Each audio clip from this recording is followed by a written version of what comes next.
Alternator replacement on the Altima 2015. First gonna disconnect that battery cable. 13 millimeter right there, 10 millimeter right there. Take the tire off to get to the tensioner.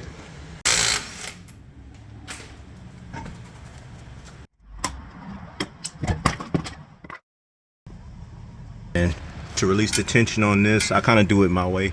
And what I do is I use my torque bar and I fit it in between this and in there, and I kind of move it over just a little bit right there, to just enough to where it can have a solid part to flex the belt. Move this tensioner up, and then I'm able to put like a bolt right there.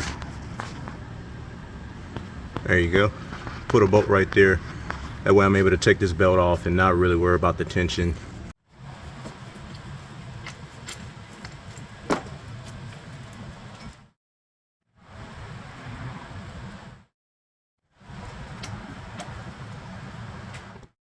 That's 14 millimeter bolt out.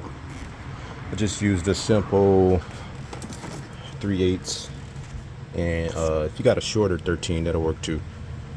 Actually, that'll work better.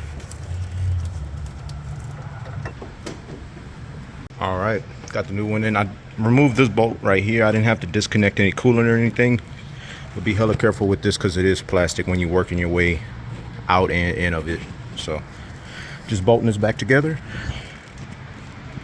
and that's pretty much it.